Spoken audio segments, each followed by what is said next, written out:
I just got done watching the #1 movie on Hulu. This new Alien versus Predator shit is sick as fuck, and I just want to talk about it today. So yeah, with all that being said, welcome back to Anime Outside the Box. If you haven't subscribed yet, you probably hate me and my mother. Okay, so now, I'm not really an Alien versus Predator fan, but I am a fan of animation. Anything animated, I like. So as soon as I seen they animated that bitch and put it on Hulu, and it hit #1, I was like, yeah, let's talk about it. A 90-minute R-rated adult animated anthology in the Predator franchise, comprised of 3 self-contained segments set across distinct historical periods, then converging in a surprising crossover in the end. We start off in Viking time, Scandinavia, 841 AD. Our first killer of killers, Ursa, a Viking woman on the hunt to avenge her father, who she was forced to kill with her own 2 hands. Her men, and her son are literally headed into battle. They conquer and kill everyone in the village and torture a man tied to a tree for information on where to find Zoran, the man that made her kill her father. After torturing this man for an extended amount of time, she tells her son, go ahead, son, chop him in half. So as the son goes to chop this man in half, he looks son in the eyes and say, chop me in half right now, I'm gonna haunt you for the rest of your life, buddy. So moms pull son to the side and just get the job done herself,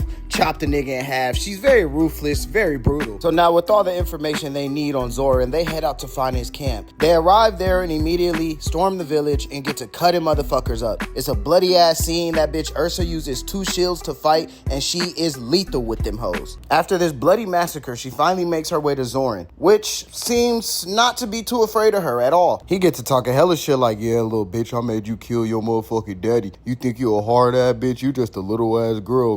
The fuck up out of here. You kill me right now, what that's gonna do? That ain't gonna change the fact that you a pussy. And Ursa took those words to heart, because, you know, that shit kind of hurt. But I'm basically telling you all of this for no reason, because the Predator's been watching from the forest the entire time. It's like he got a bloodlust for the strongest warrior in the time. So that's who he's looking for. Whoever's the strongest is who he wants to fight, who he wants to kill. So this man drops in and gets to cutting up everybody. It doesn't matter what side you're on, he gets to killing these motherfuckers. We all know Predator can turn invisible, so it's really hard to even get a beat on him. And after slaughtering everybody in the camp, he finally gets ready for his one-on-one with Ursa. Ursa, like from Fairy Tail. I just noticed that. That's kind of sick. But anyways, Ursa ends up using her wits to outsmart the Predator, trapping him in the frozen lake and freezing him over. I noticed throughout the entire movie that defeating the Predators with wit was a common theme. I think they really lack intelligence. They're really just about killing. They're predators, they're murderers, they're on the hunt. So obviously, compared to humans, they have a huge disadvantage when it comes to tactical thinking. Now fast forward to 1609, Edo period Japan. We watch 2 little Japanese boys duke it out with sticks in the middle of a beautiful forest to hone their skills. Later we find out that they happen to be brothers, but not just brothers, the Shogun's 2 sons. And you know what that means in Edo period Japan. He's gonna need a successor. So their dad makes them fight to the death for the Shogun seat, and one brother cuts the other brother's face, causing him to run in fear like a pussy coward because he refused to fight his own brother. No, I'll take that back. Can't call a man a coward for that. He loved his brother. So 20 years later, their pop dies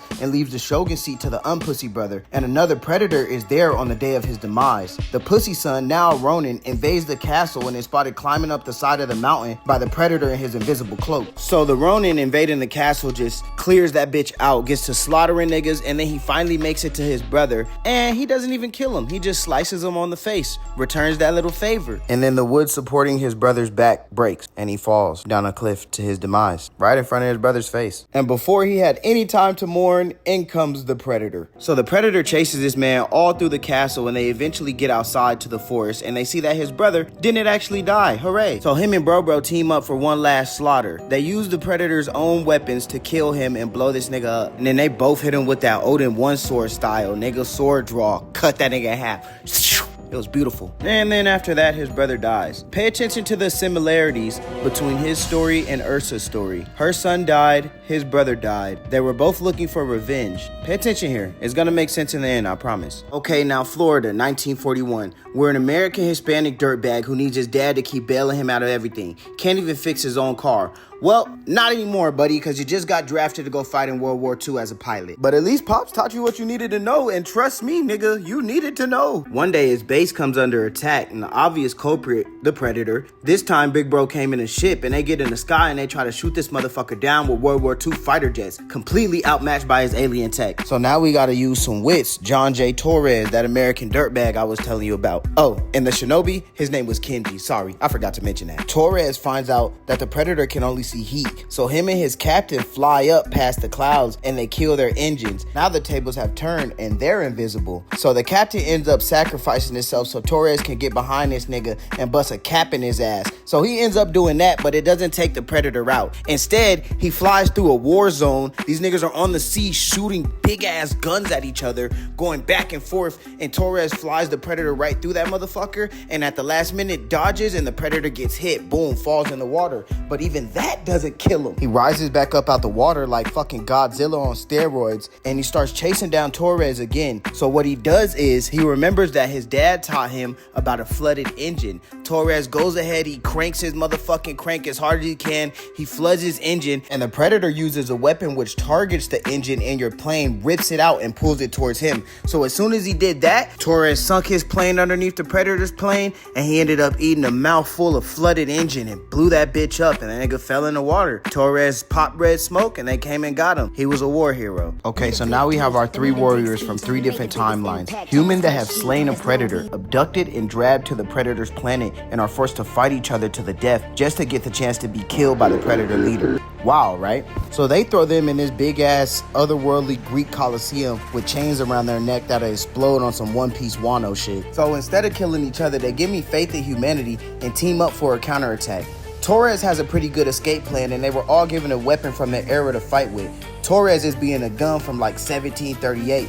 But shit, they make a pretty good team if you ask me. At first, Ursa just wanted to kill. She was like, okay, fuck it, I gotta kill so I can get back home and go bury my son. I gotta go bury my son. Kenji, he didn't want to fight at all. But despite their differences, they both see their loved ones in Torres. Kenji sees a brother and Ursa sees a son. And they both see redemption in Torres. So as Torres is still in the ship, the other two box the Predator leader. The Japan dude loses an arm, and the Valhalla bitch, she sacrifices herself so Torres and Kenji can get away. She gets captured again, and to be honest, it's very unclear if the other two even really got away, because the final scene is them being chased down throughout space by thousands of predators. Well, not exactly. The final scene is them freezing Ursa again, putting her back on ice, and then the camera pans out and it shows you thousands of warriors that they have on ice. But one woman with black eyes, they lock in on those black eyes. So there's definitely going to be a part 2. Predator is a high-octane sci-fi action film, but underneath the blood and plasma, it's a darker meditation on violence, evolution, and the ethics of superiority. At its surface,